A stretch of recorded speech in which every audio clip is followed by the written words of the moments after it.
Une fois que vous avez tracé vos points, les prolonger.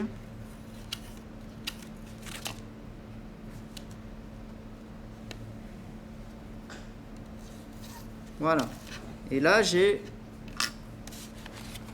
le point par lequel je dois passer dans l'angle. Vu que je suis sur un carré, 40 d'un côté, 40 de l'autre, la diagonale va me faire un angle à 45 degrés.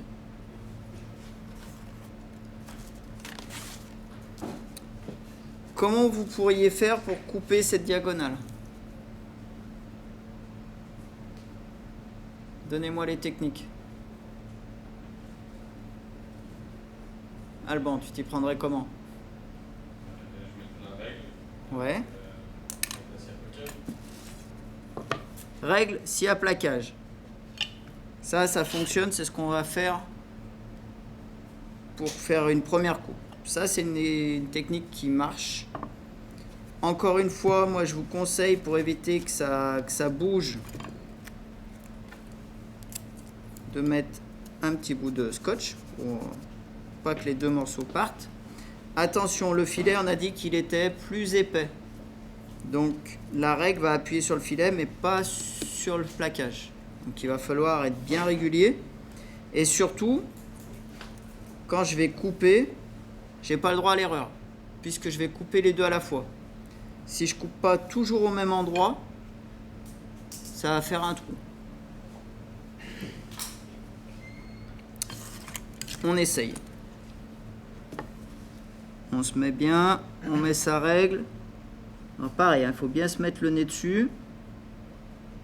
Bien positionner la règle au bon endroit.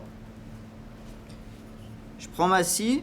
Alors là, il va falloir faire attention de ne pas trop manger le filet. Normalement, il est déjà coupé, donc vous allez repasser dans la coupe. Donc, on se met au-dessus, on ne bouge pas. Et on coupe. Qu'est-ce qui se passe là? La première partie est coupée. Mais la deuxième, non. Donc, il faut que je continue. Donc, vous allez continuer jusqu'à ce que vous ayez bien tout coupé. Voilà. Alors, c'est un peu délicat. Des fois, vous avez tendance à continuer. Vous me faites un cratère dans le martyr. Ça sert à rien. Voilà. La chute, hop, elle doit partir. Et vous vous retrouvez avec votre coupe. Que je prenne un scotch.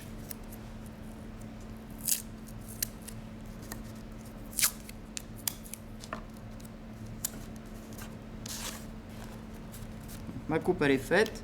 Je l'ai de l'autre côté. Et ça, c'est une des premières techniques. Avec la scie. Une deuxième. Donc là, j'ai le numéro 3. Je reprends mon numéro 2. Je vais le mettre là. Mon petit filet.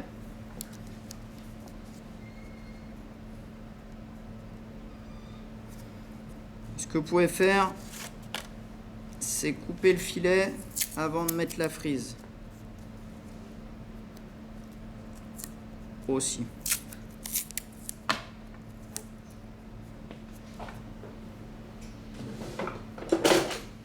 Une autre technique, le cutter. Je sors le cutter, hop. Je mets mon cutter bien dans l'angle. Tac, et je coupe les deux morceaux. Et ça vous fait une coupe à 45 aussi. Ciseau à bois est un petit peu mieux, je pense. Mon filet, je viens mettre ma frise de fil. On a dit bien avec le repère, le petit scotch. Je vérifie, j'ai autant d'un côté, autant de l'autre.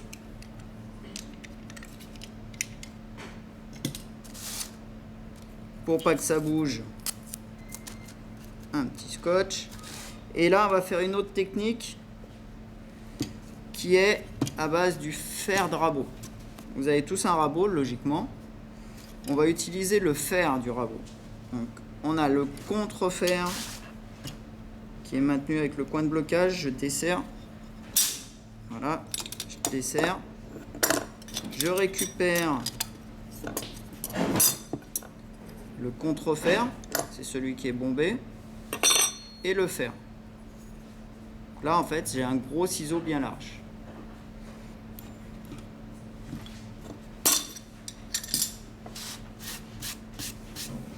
Et ça, je vais m'en servir pour faire ma coupe.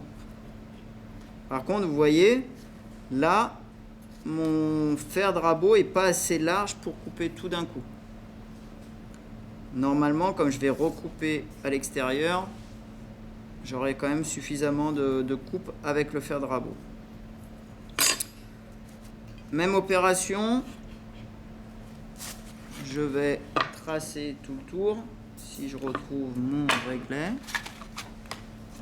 là, voilà.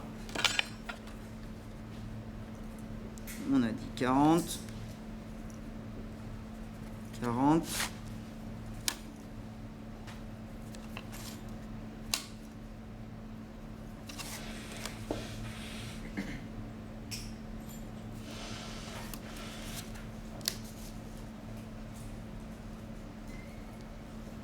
Voilà.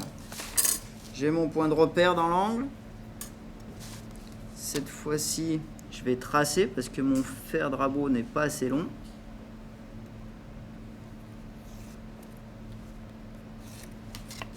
Je trace ma coupe. Et là, pareil, vous n'allez pas avoir le droit à l'erreur. Il va falloir mettre le fer sur le trait, taper de façon à ce que ça tranche les deux morceaux. Comme le plaquage est plus grand, il va falloir que je le fasse en 2 fois. Il vous faut le petit marteau qui va bien. Vous allez mettre le fer de rabot juste dans l'angle, pas sur le filet pour pas l'esquinter. Vous mettez juste dans l'angle, bien sur le trait. Une fois que c'est fait, vous allez appuyer légèrement, pour pas que ça bouge. Et là, je suis bien positionné. Je vais lever un petit peu. Hop. Et je vais venir taper avec le marteau.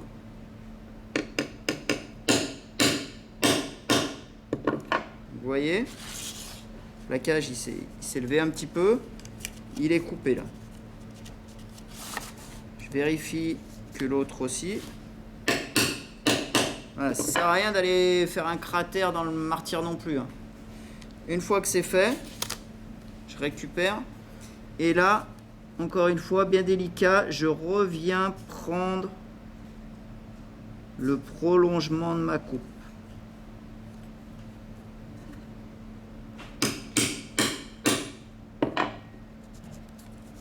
Voilà. Le morceau est parti. L'autre aussi. Voilà, là j'ai ma coupe. L'inconvénient de cette technique, c'est que lorsque le fer coupe, vous n'avez pas forcément la même pression de partout. Et si je mets juste un petit bout de scotch, et si vous regardez de près, vous avez une petite, un petit décalage de coupe à ce niveau-là entre les deux raccords. Est-ce qu'on le voit mieux là? Vous avez un petit décalage à ce niveau-là. Donc faire attention avec la pression du fer. Normalement, ça ne devrait pas être gênant parce que nous, on a dit qu'on voulait 35 de large. Donc quand on va couper 35, le défaut va partir. Privilégiez la coupe à la scie et dans certains cas, le fer de rabot. Pensez à mettre une petite chute de bois pour venir protéger dans certains cas. Et quand vous êtes en train de couper, il faut vraiment vous concentrer et être précis juste le temps de couper. Parce qu'il ne faut vraiment pas bouger, sinon c'est mort. Parce que la coupe là, elle dépend de l'autre aussi. Est-ce que vous avez des questions là-dessus ? C'est bon? Donc bien dans l'ordre chronologique. On prend son paquet, on numérote les veines, quoi, les feuilles, on repère les veines, on dresse un bord. Et ensuite, on va les répartir tout le tour, une à l'endroit, une à l'envers, en ayant toujours le même bord dressé contre le motif central. En pensant à mettre les filets, et on fait les coupes à 45. Une fois que tout est fait, on viendra calibrer, c'est-à-dire mettre à la dimension finale de l'exercice. Là, il doit faire combien au final? 190 par 190. Si vous avez bien bossé, quand vous allez calibrer, ça doit tomber dans l'angle des diagonales. Si vous avez des décalages, là il y en a un tout petit peu, c'est qu'il y a un petit problème d'équerrage. Ok? Allez, à vous de jouer, action.